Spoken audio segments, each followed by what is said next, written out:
Assalamualaikum warahmatullahi wabarakatuh. Perkenalkan, nama saya Ira Dianti Rofiana, NIM T2018-3021. Di sini saya dari kelompok 6 akan menjelaskan tentang transformasi nilai-nilai.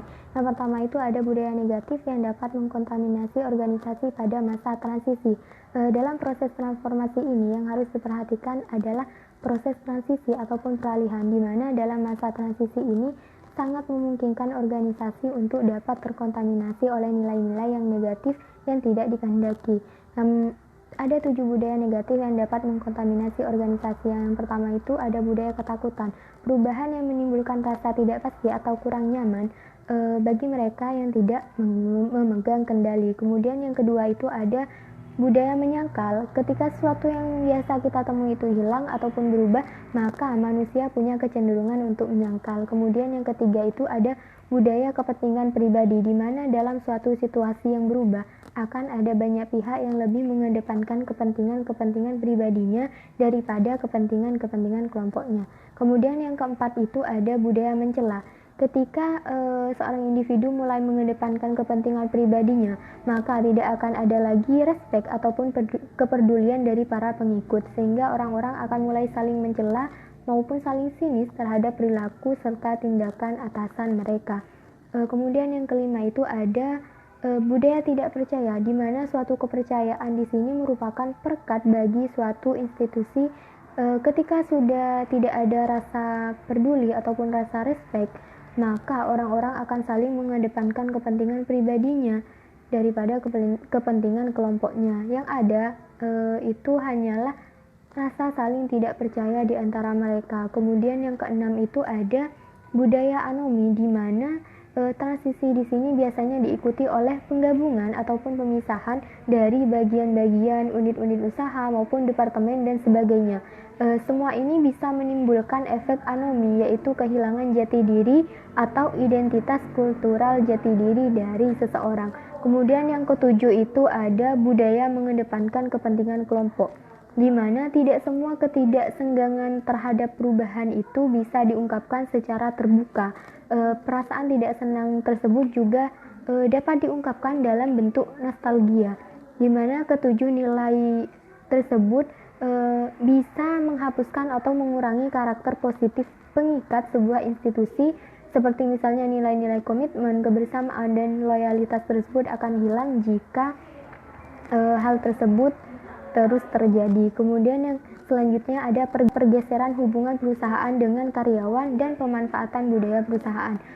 Budaya korporat sendiri berkaitan erat dengan strategi. Kemudian strategi tersebut dirumuskan oleh para pemimpin puncak dengan mengaitkan kedudukan institusi dalam lingkungannya.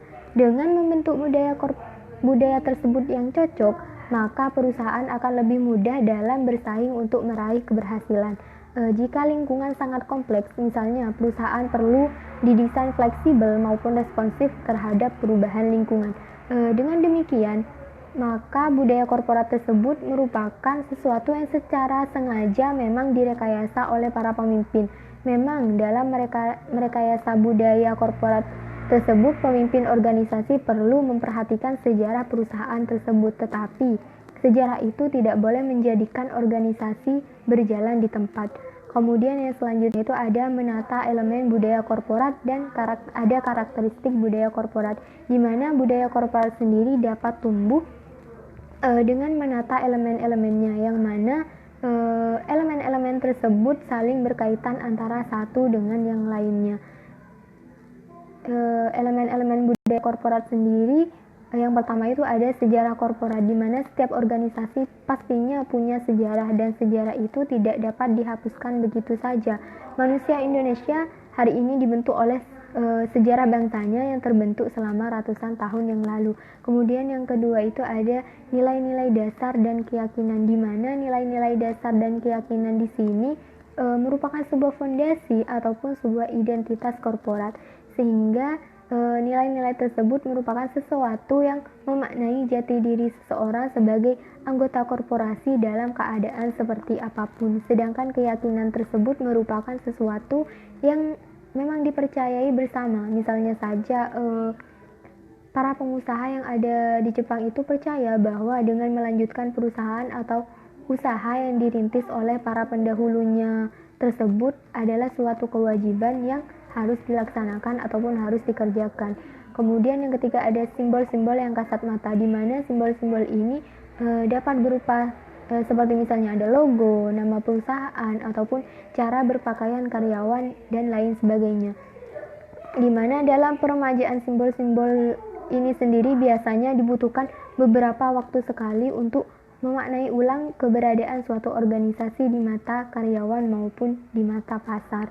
Yang keempat itu ada bahasa. Banyak pula korporat yang menggunakan bentuk bahasa seperti misalnya itu slogan, filosofi, bahasa percakapan, dan bentuk lainnya. Kemudian yang keenam itu ada ritual maupun seremoni.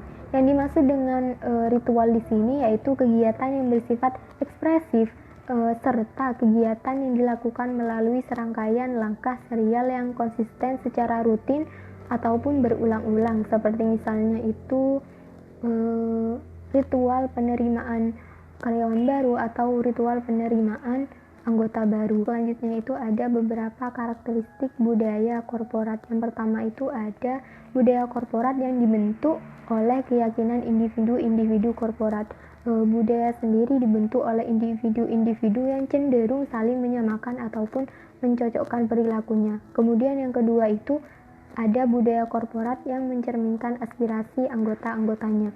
Budaya sendiri dapat dijadikan sumber motivasi yang dapat memuaskan dan memenuhi aspirasi anggota-anggota kelompoknya. Kemudian yang selanjutnya ada ciri-cirinya itu atau karakteristiknya itu memiliki sosiodinamika, di mana budaya menunjukkan bahwa perilaku saat ini dibentuk dari keputusan-keputusan yang diambil dari masa lalu. Kemudian budaya korporat memiliki konsekuensi serta budaya korporat sulit dipahami. Sekalipun definisi budaya korporat tersebut mudah diterima, dalam praktik kenyataannya banyak orang yang masih kesulitan dalam memahaminya. Kemudian budaya korporat dapat membentuk identitas serta memperkuat image. Kemudian yang selanjutnya itu karakteristiknya budaya menuntut keseimbangan antara nilai-nilai serta budaya korporat merupakan budaya belajar serta budaya adalah sebuah pola. Kemudian budaya sendiri juga membentuk hubungan yang sinergi serta budaya tersebut terdiri atas subkultural. Kemudian yang terakhir ada hubungan antara lingkungan dan strategi manajemen terhadap budaya perusahaan.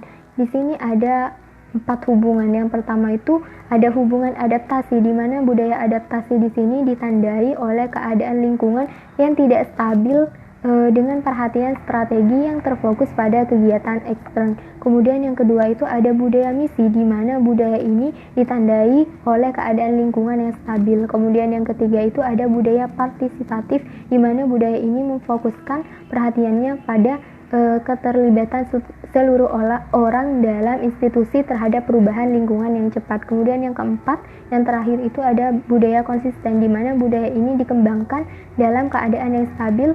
Dalam keadaan itu perusahaan memfokuskan strateginya ke arah internal. Mungkin hanya itu dari saya, kurang lebihnya mohon maaf. Wassalamualaikum warahmatullahi wabarakatuh.